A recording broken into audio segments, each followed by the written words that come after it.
Okay, this is an interesting one. Heather and I just did a wonderful live. We had such great responses. And because I'm ambidextrous and work with two hands, I accidentally hit delete on our discussion. And Heather is so graciously doing this again with me. So Heather, round 2. Woohoo! It's got to be better. Yeah, take 2. Yes. So if you missed the last one and you're jumping on here now, you can write your comments in the post. You can, if I don't recognize your name, just say, hey, this is so-and-so, and I'm saying this, put your name in the comments so we can see who you are. And we'll start with Heather again. So Heather, give a brief description of how you and I connected for the first time. Sure. Did you want to introduce me first, Cheri? No. No? Okay. No. Okay, you guys, this is Heather Creekmore. And Heather is an author of an awesome book called Compared to Who, which you will be learning more about as we go along with this discussion. But Heather lives in Texas with her previous pilot husband, who is now a pastor, 4 children who you might hear or might not. Yes. So I love how you put in your bio, in my spare time, I homeschool. I'm like, what? Spare time? That's like an oxymoron. But so I appreciate in your spare time that you're willing to do this again with me. Thank you. Sure. My pleasure. And well, I wanted you to introduce me first because I felt like it was going to be really awkward to tell the story of how you and I met without a little bit of context. That is true. I have a dog scratching at the door now, trying to get in. So it's not going to be more interesting than the first interview. So if you hear that, it's not children banging on the door. Yes, the clawing at the door. That's our puppy. But anyway, you and I met a couple years ago when right after my book came out. I guess you read it and you felt like your girls that you were working with at the school you were at needed to read it too. And so we kind of worked together and found a way, well, you found a way for each of those girls to get a copy of the book. Yeah. And it was really incredible. You sent me pictures of all of those teenage girls holding my book. And I tell you, it really makes me emotional thinking about that. And picturing those pictures, they were just so beautiful and so encouraging to me. But just to see a generation of girls, a group of girls that I know will be faced with struggles in the body image arena, being able to read my words and hear my story and hopefully take some hope from that. That was a real encouragement to me. So that's how we got to know each other, and we've stayed in touch ever since. And I appreciate you, Cheri. You've been a huge encouragement to me. So thank you for that. Oh, I have to tell you, I just took a chance once I got this book, and I was like, man, these girls that I work with on a private school campus, if they could get these tools now and not go into their 40s and 50s carrying this. And so I reached out, just said, hey, I need about 130 books. And what can how can you work with me? And you so graciously gave me a price that I was able to rally some people together. We got the books, and that will be on the web. In the comments, we'll put a connection to that blog and the pictures of those girls all holding your book. It was really powerful. 6-week study we did on that. So that was great. Thank you for that. So shout out to Leafwood Publishers for that, because that was their dealing. So thank you, Leafwood. That was such a good thing. So yes, Heather's book, Compared to Who. Lots of notes and dog ears. And so we're bringing her today to talk to you guys because comparison is not just something that we do when we're younger. We don't grow up, like you said, and have something that magically happens that stops us from comparing. We always think when we get to the next level, maybe that will stop. But like you say in the book, it's not the perfect husband. It's not the perfect job. Body. It's a Satan wants us to do for the rest of our lives is compare. So, and in one of the blog posts that you put on Facebook recently, you talked about the carnation. And I loved that metaphor because although mine is not a carnation, mine was never being picked for a team. You line the kids on the wall. Luckily, they don't do that anymore. And people would pick who they wanted. And I was never chosen. I was assigned because I was the last one. So, that feeling of I'm not wanted, I'm not valued. But share a little bit of your of the carnation that you Sure. story. Well, I went to a Christian middle school, a high school, and the student council raised money every year through selling carnations. And that carnation sale was the bane of my existence because A little bit of your of the carnation. Go ahead. you would sit there in homeroom Yeah. waiting for the student council members that were all holding all these flowers to call your name. And now there were red carnations, pink carnations, and white carnations to, I guess, symbolize the level of your love or affection. And I mean, really, you'd be worried, like, uh-oh, are they going to call my name and I'm going to get a red one? But will it be from someone that I don't know or don't like necessarily, or what if I don't get any at all? I mean, it was either outcome seemed equally terrifying to me Right. as a 7th or 8th grader. I was like, oh, I don't want to not get any. That's not good. But, oh, a red one from some boy I'm not sure about. Oh, that's not good either. And anyway, this carnation sale, the reason I wrote about it is it just kind of came to symbolize what started for me, probably even before middle school, but the desire in my heart to be chosen. Yeah. To feel as if someone really wanted me. And I was raised, 2 parents, they're still alive today, still married today. I mean, I was raised in a good Christian family. But I think sometimes that desire of our heart is put there because it can only be satisfied by Jesus. And until we recognize that he's the one that's chosen us, we can kind of just live on this lifelong journey where we're just looking to be special, looking to be chosen, looking to be picked, looking to feel a certain way. And Right. It just doesn't come. And what, so what I thought would fix it, I thought I would feel chosen once I got married. And my husband and I didn't meet until we were 30 years old. We got married at 31. And I thought, well, as soon as I have a ring on and then the missus, then I will be chosen. And it wasn't quite that simple. In fact, I remember Valentine's Days and other holidays after Eric and I were married, still feeling like, this didn't solve it. I'm still wondering if I'm enough. I'm still wondering if he was really glad he picked me. I'm still wondering, if I have actually been chosen. And the only thing that I found as I've gotten older and as I've grown closer to the Lord is that it's only my relationship with Jesus that satisfies that longing to be chosen. There is no one else on earth that can pick me, whether it's picking me for some career success, picking me for some grand opportunity, or picking me as their spouse. There's nothing else that can be done on this earth that will make me literally and just fully, literally is not the right word, but fully feel chosen. Until I surrender that desire to Jesus and just accept that he has chosen me. I love that. Yes. And that's the whole root of comparison is I'm not going to be as good as, they're not going to like me because I'm not like that person. And one of the comments that you make in your book that stood out to me because the women I talked to is on purpose. And you put down, that purpose is what cures comparison. I mean, we want a cure for comparison, so to speak, a cure. But how can focusing on our purpose, how does that cure us from comparison? Yeah. Well, and the reason why I chose that word cure, Cheri, was because I had read other books and articles that said comparison is just human nature. And there is no cure for comparison. Like there is not a way to not compare yourself to others.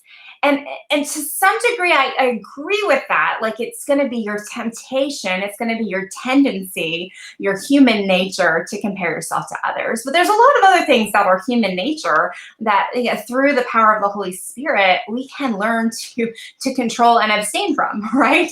So so I purposely used the term cure because I felt like if there's no cure for comparison, and that's the vernacular we're using, then it's hopeless, right? And I felt like what God showed me, we were in the airport. My husband and I are both type A people. We are, he's a Marine. So he's like, if you're not 5 minutes early, you're late. And I'm normally pretty much an on-time person. And so we had lots of time to kill because we were early for this flight. We were headed to a pastor's conference in Miami. And I sat at the gate that was going to Miami, and I started watching the people walk by. And I noticed that everyone walking through an airport walks with purpose. They walk like they are on a mission. And sometimes it's a mission to go to the bathroom, right? Sometimes it's a mission to go to the restaurant. But always, eventually, it's a mission to get to a certain gate. And they know which gate they're going to because they have this piece of paper, or they have it on their phone, but they have a boarding pass. And on that boarding pass, it says exactly what gate they should go to catch one particular flight. So what would it look like to walk through the airport without that boarding pass? Well, you'd walk through the airport, like, oh, well, Miami, that might be nice. Although it's summer now, it might be really hot there. Oh, maybe I should, think about visiting Canada. Or maybe I should just, go to Europe, do that trip. Maybe I should go to Hawaii. And there's so many different options, right? As you're walking through the airport without a boarding pass, that it can be confusing. And you could start to compare yourself with, oh, well, isn't that nice that they get to go there? Isn't it nice that they get to go there? And that, I think, Cheri, is how a lot of us walk through life. We walk through life without knowing what our boarding pass says, being kind of distracted and looking around like, oh, well, maybe I should do that. Oh, maybe I should look more like her, and then my life will be better. Oh, maybe I should try that thing, and that will make me happy. Instead of stopping and pausing and figuring out, okay, what has God stamped on my boarding pass? What has He created me to do uniquely? And I use that word uniquely lightly because I think sometimes we get hung up with like uniquely. I can't do it if someone else is doing it because it's not unique. And that's not true, because God has given us each our own story to add to whatever it is He has us to do. He's given us our own unique take on those gifts to do whatever He has us to do. So don't get hung up on uniquely, but know that God has created you for a specific purpose, and He's given you everything you need physically to accomplish His purpose in your life. And for me, this is always a little embarrassing to share, but for me, God had to kind of like smack me upside the face one time and be like, Heather, why do you keep chasing this certain look? Like, why do you think you need to look like a model? I did not create you to be a model. And I mean, the truth is, Cheri, like I used to say I was 5'6" because I was 5'5.5" and I rounded up. But I think now I'm probably just straight up 5'5". Okay. No one's modeling at 5'5" tall. And I haven't weighed what a model weighs since I was in 3rd grade. Okay. So modeling is not what God designed my body for. Right. And so it's a little ridiculous, but it was also very freeing in a way to recognize, oh, yeah, you know what? I don't have to try to look like her because I don't have to go for a photo shoot anytime ever, right? And that there was something that God did design me to do, and He did equip me with everything I needed physically to do that. Fortunately, you don't have to be a certain height to write and speak, so I'm good. You don't have to be a certain weight to do that either. But that was a very freeing thing, and so in that, kind of going back to my airport illustration, I feel like if you can find what's stamped on your boarding pass, then you can walk through the proverbial airport of life, not having to look around and say, I wish I could be like her. I wish I could do what she's doing. I wish I could, and instead be confident in the truth that, okay, God stamped this on my pass. this is what he created me to do. I don't have to be distracted. That's awesome that they're going gangbusters on that. They're doing great with that. But this is my lane that God has put me in and equipped me uniquely to stay in, to run my race in. And I'm going to stay here and finish strong without looking right or looking left. I can look straight ahead, looking at him, looking at the finish line.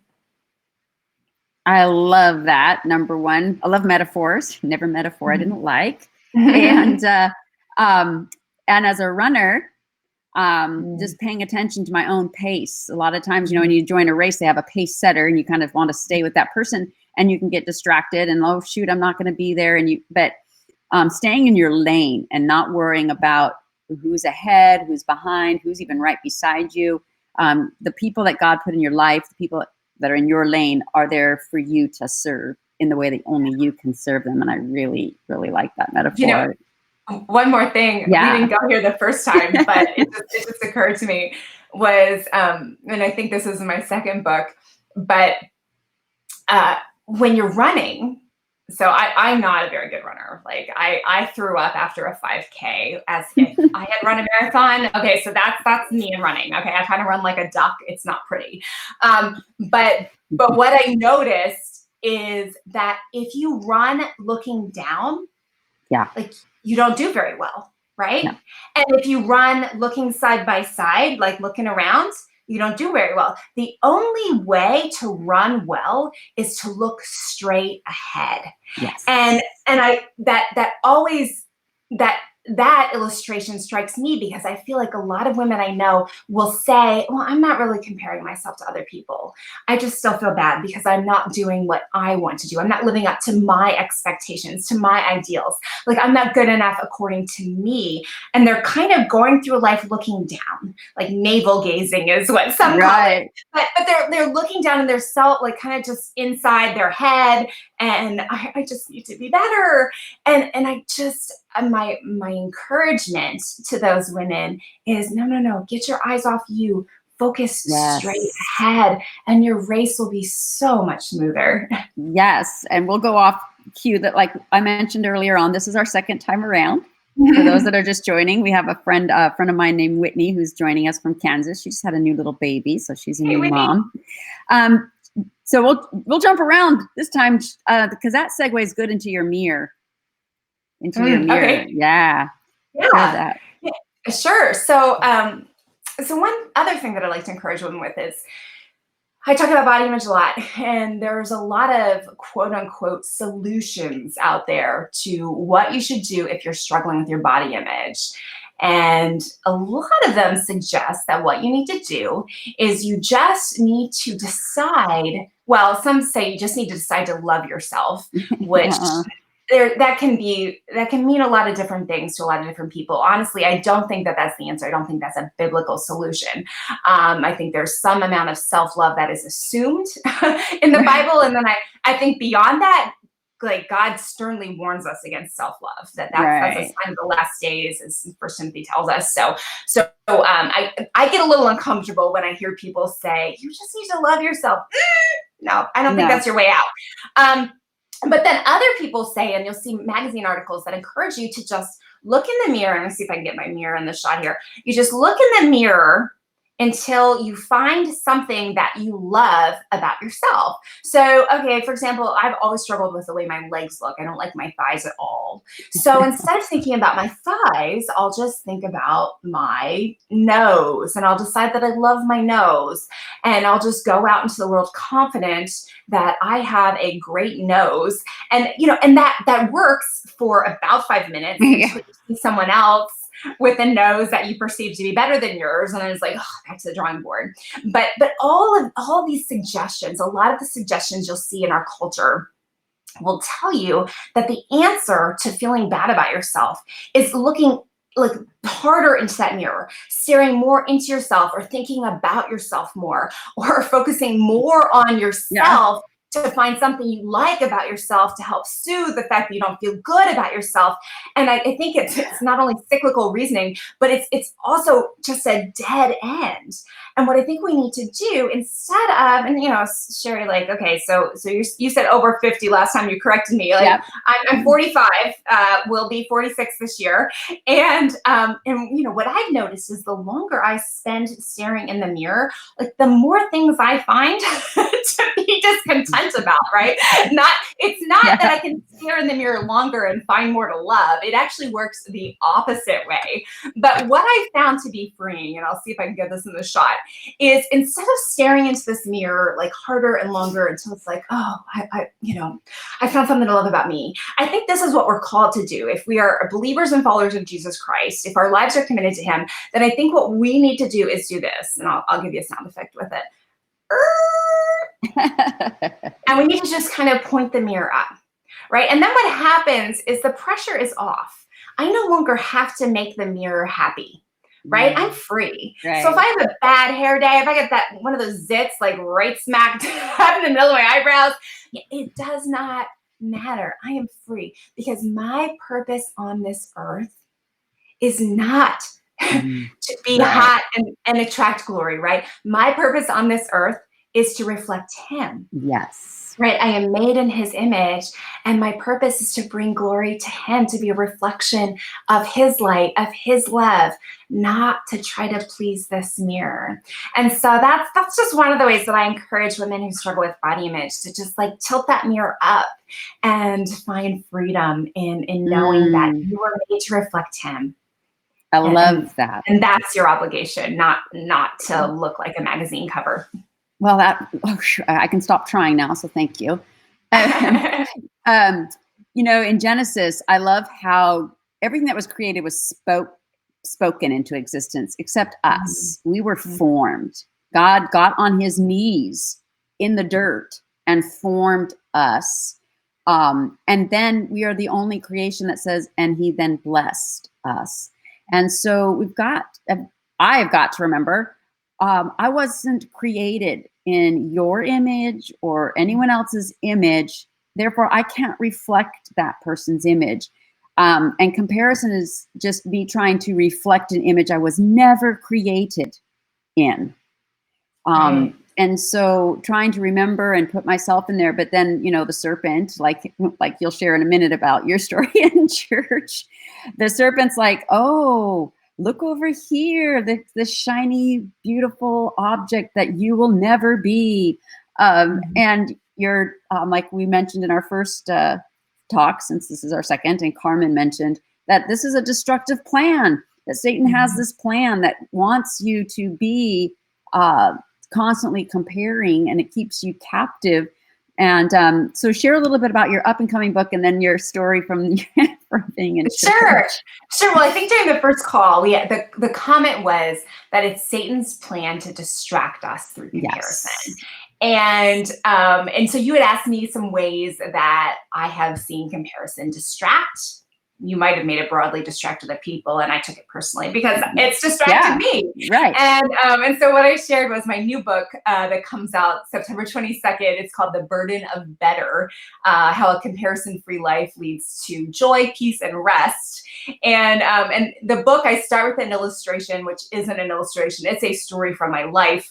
But it is me standing in a worship service, hands raised, singing, God, you're so good. It's the new, I don't know if you sang it at your church or not. It's a new remake of that old song that I remember singing as a chorus as a kid. But it's God, you're so good. God, you're so good. And I'm singing that song and then looking at the worship leader and thinking, she's so cute. I wonder how she stays so thin. I really like that outfit she has on. I wonder where she gets her hair done. And all those things where it's like comparison strikes you at church. I know it. I hear it from friends, and I've had women write to me and say, yeah, I can always be comparing myself to other women at church. So I know it's not just me, but we were designed to worship God. And so if we are struggling with comparing ourselves when we are at church to worship God, then it's no wonder that we're struggling with comparison everywhere else, right? The enemy is persistent and constant in his whispers in our ear of, oh, I don't know if you're looking as good as she is today, or oh, it's a shame you're not as successful as she is, or oh, if only you could be a better parent like she is, and so we are barraged with these, and I'm going to call them temptations, because the enemy can't make us sin, but he can tempt us into sin, right? And then the sin of comparison is we don't really like to talk about comparison as sin, but we envy, we covet. Sometimes we're jealous, and there's a good kind of jealousy and a bad kind of Mm, jealousy. But so many times we put that all under the umbrella of comparison, and the enemy is doing his happy dance, because with that yes. one little temptation, we gave in, and it's suddenly I'm not happy with my life anymore. Suddenly I need better kitchen counters. Suddenly, or suddenly I need better legs, or whatever your hand Right. is. It can be anything, right? Like, I mean, we compare Oh, everything. yeah. Oh, look at her nails. Oh, look at her children. Oh, look at her vehicle. It Yeah. can run the gamut of our whole lives. And what I like to say is that comparison's ladder has no top rung. That's And that's good. that's the trick of comparison, right? It's like, if I could just get to that next thing, if I could just get to be as pretty as she is, then I'll be happier. But then you climb one like notch up, and it's like, oh wow, she's even more gorgeous than she is. Okay, I got to go another notch, or your house, or whatever it is. But you Right. keep climbing, and you keep climbing, and you keep climbing, and there's no top rung. Comparison's ladder just keeps you climbing forever, never finding the satisfaction that's really only found in Jesus. Oh, I love that analogy too. That is so good. Um, and you said, we don't like to think of comparison as a sin, but sin is just anything that takes our eyes off of Him, Hmm. and just any kind of disconnect from Christ is what sin is. And so the results of sin are evil, but Hmm. sin is very attractive. Satan Hmm. is beautiful, and so that's why we're drawn to beauty. We're drawn to these things that we think, okay, if I have that, then I'm happy. If I have this, then I'll be fulfilled. And all that time, the spiritual gifts that God gave us are just left unwrapped, Hmm. because we're so used to registries where we can tell people what to get us. And if you want to get me something for my birthday, here's what I want. Well, we don't have a spiritual registry. It didn't work that way for us to tell God the spiritual gifts. God, until I know you told me to do this, but I want to do what she's doing. And meanwhile, that gift that we have is just sitting there. And God's like, Yeah. well, just patiently wait till you figure this out. On your website, you have a comparison quiz, or is it a body image quiz? It's body image quiz, Yeah, yeah. body image quiz.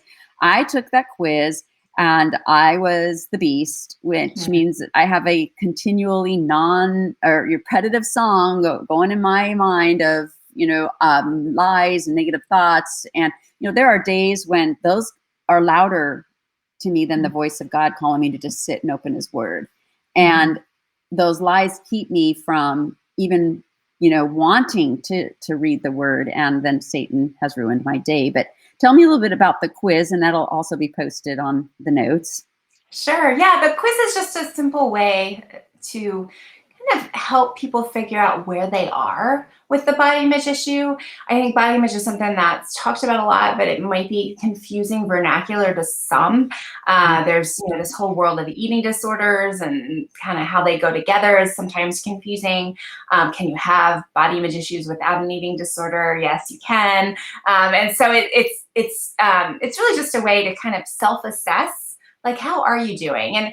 And really, one of the motivators I had for creating it was for moms, because we play a huge role. In fact, I would say we are the biggest influencer in the lives of our daughters when it comes Right. to body image.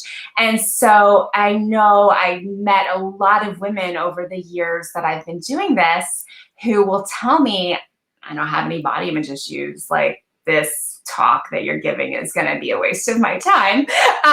Well, they'll tell me they thought that afterwards. And then they'll hear me speak, and they'll be like, oh, wow. Okay. Yeah, I guess I do kind of struggle a little bit with this, or I do kind of do those things you talked about. And I didn't realize that's what it was.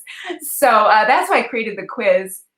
And my hope is not that people come out necessarily wearing a label, but that they'll come Yeah. out with some information, and maybe be able to create a plan for getting more help, finding resources, Mm. to help them break free ultimately, because that's what I believe Jesus wants for us, is to break free from body image. I don't think this is something that we have to wear just because we are women. And so my goal is just to help women find freedom in that. And you do such a good job. And speaking of resources, we will have all of these resources on. And in your book, what I like too is after each chapter, you ask some awesome questions, and you have the chapter mirror with a ruler. But you have hard exercises. You have some questions that we can reflect on, and so that is just such a good resource for these girls to have. You also have a podcast. I do. Yes. Can you share a little bit about what your podcast is? Sure. Well, hey, everyone's got a podcast now, right? Well, But someday, Cheri, I see it coming. But really, my heart through the podcast is just to give women a resource for, well, if you're busy, if you're driving somewhere, if you're cleaning, that's not one of my favorite things to do.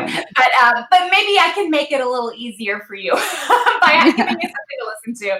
And so really what the podcast is, it's just, I try to offer encouragement. My position is, I kind of a tough love sometimes kind of person, where it's like, okay, friend, you're struggling with this, but this might be the problem behind this, and let's kind of find some freedom from that. And then I think you'll watch the struggle disappear. So in this past season, I've been talking to lots of different women, just having other women share their stories of body image issues and comparison issues, in hopes to encourage my listeners that, hey, you're not alone. There's a lot of us struggling, and maybe the goal is that a listener would hear maybe her story and one of my guest stories, and be encouraged that there is freedom available for someone like her too. So it's been a lot of fun. We talk about all things body image and comparison, and everything in between. So I'd love to have any of your viewers, your friends, join me on that podcast. Yes, and we'll put those sorts of. Well, thank you so much for take 2 of Compared to Who. There you go, a little rhyme. And I just appreciate that you came back on and met with us. And I know that the women that are watching were blessed, and that it was God's design that we come back on. So thank you so much for doing that for us. You're welcome. My pleasure. All right, we'll talk to you later. Okay. Bye.